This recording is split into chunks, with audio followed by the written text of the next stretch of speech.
Good day, Philippines!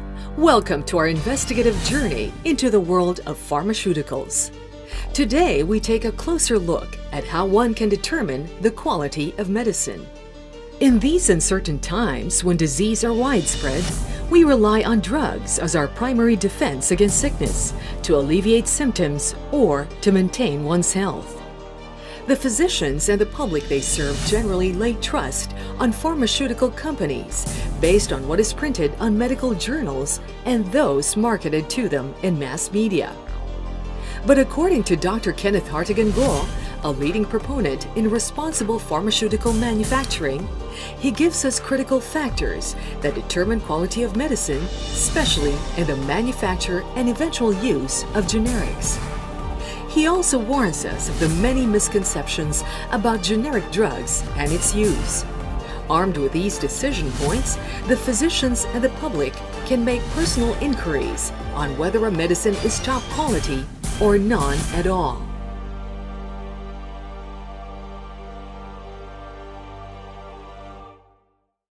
But before we begin, let us introduce Dr. Kenneth Hartigan Go. His background and expertise makes him perfect for this talk. His sobering and staunch views about good manufacturing and marketing of pharmaceutical products make him a valuable asset to the medical community. Kenneth Hartigan Go, Doctor of Medicine, UP College of Medicine, Philippines, and University of Newcastle upon Tyne, UK. Former Deputy Director of Bureau of Food and Drugs. Clinical pharmacologist and toxicologist, Associate Professor, Asian Institute of Management, Committee Member, World Health Organization Advisory Committee.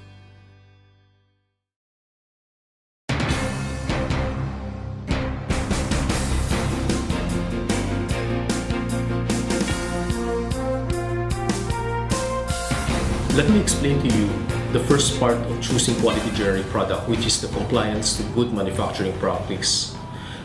What is CGMP? CGMP simply means the compliance to good manufacturing practice, and it's in fact a set of prescriptive guidelines given to manufacturers to ensure the consistency when manufacturing their products so that they become of good quality. It serves a purpose, but let me take you back historically.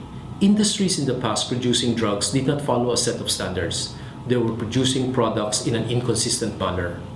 Drug regulators have imposed this as an obligation for drug industry to comply in order to produce good quality generic products. In some countries, if they do not follow CGMP, their products are considered adulterated.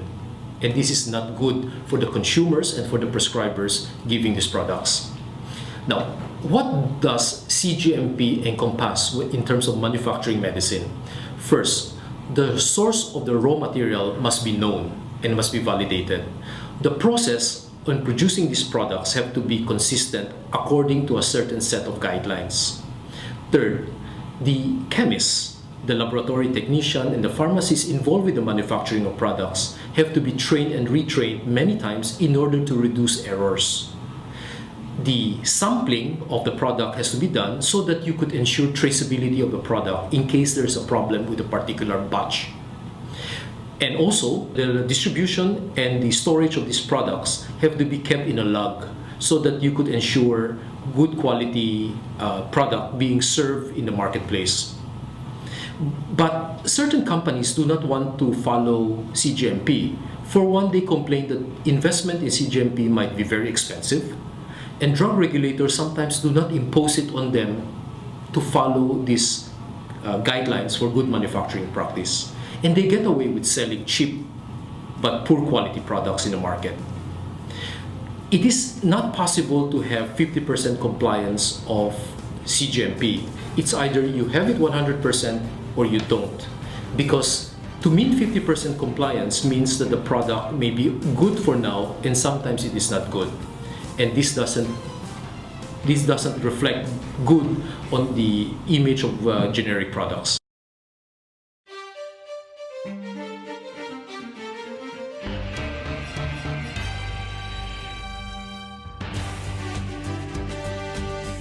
Let me take you through a second critical element for selecting quality generic drugs, and that is the area of bioequivalence.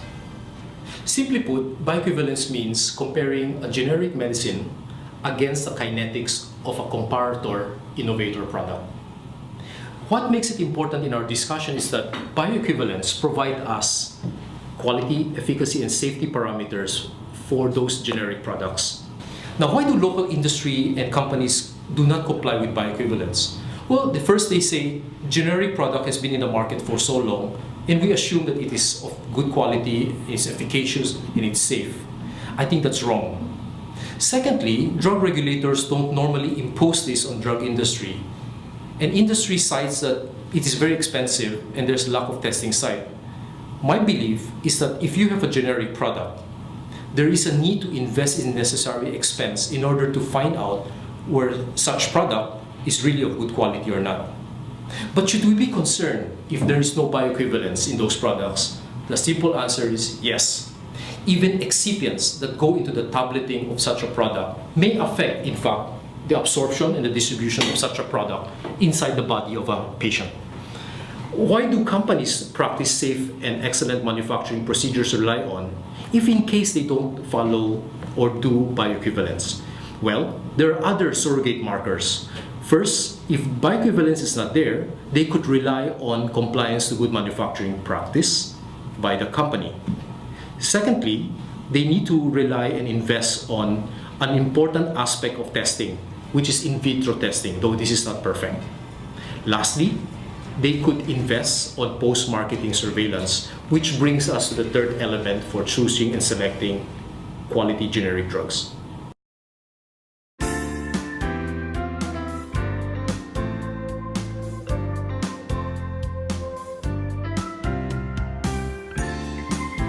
Let me share with you the third critical element for selecting and choosing quality generic products. This is in the area of post-marketing surveillance. The importance of post-marketing surveillance is adverse drug reaction monitoring. There is no such thing as a 100% safe drug. Even if these products came from company with compliance to current good manufacturing practice, and their products have been tested for bioequivalence. And therefore, adverse drug monitoring helps us identify susceptible patients taking these quality drugs, whether they would unwittingly or inadvertently suffer some form of adverse drug reaction. But adverse drug monitoring can also pick up quality defects of products, as well as if the product is being misused in a wrong way by prescribers or patients. It makes it important for drug companies to invest in post-marketing surveillance because it is an exercise of due diligence and an exercise of product stewardship. Post-marketing surveillance is of no value if we cannot trace back to companies with no CGMP compliance. An example might be a life-saving drug able to treat and cure diseases of many people, but for some susceptible individuals, they might have some adverse drug reaction. And therefore, with post-marketing surveillance and knowing the safety profile, we are in a better position to collaborate with drug regulatory authorities to share this information to prescribers and patients on when to use the drug and when to avoid it. And this makes the product safer.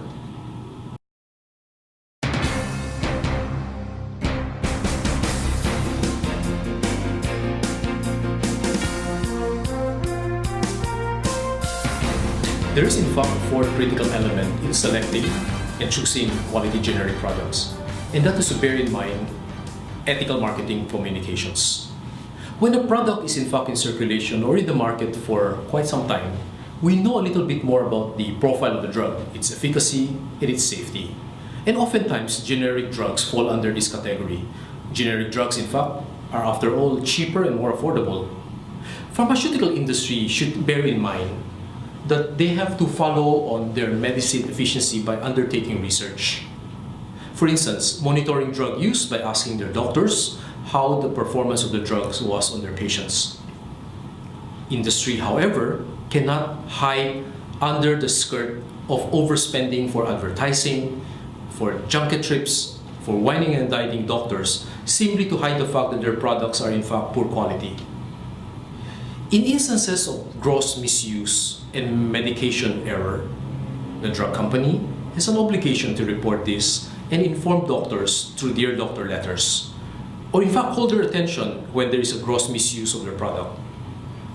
Therefore, in conclusion, to make medicine safe, pharmaceutical industry has to consider investing in 4 critical elements, and these are compliance to current good manufacturing practice, investment in bioequivalence of their generic product, post-marketing surveillance, and last but not least, ethical marketing communications. The manufacture of quality generic medicine requires time, money, and a strict compliance to standards. Health professionals need to ask this question when prescribing generic drugs. In order to prescribe quality drugs, they need to ask the drug industry whether they are compliant to good manufacturing practice, or are their products being subjected to bioequivalence testing. Are they ethical in terms of market communications, or do they have post-marketing surveillance? Remember, even if a drug is approved by the FDA and is already in the market, this does not guarantee that there is quality, efficacy, and safety. Due diligence in continually monitoring their product by the drug company or the drug manufacturers is important, and therefore this guarantees quality drugs in the market.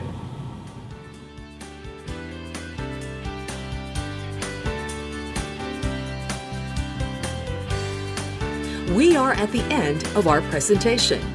We hope we have enlightened you today. Thank you for watching. This infomercial has been produced in cooperation with Interphil Laboratories Incorporated.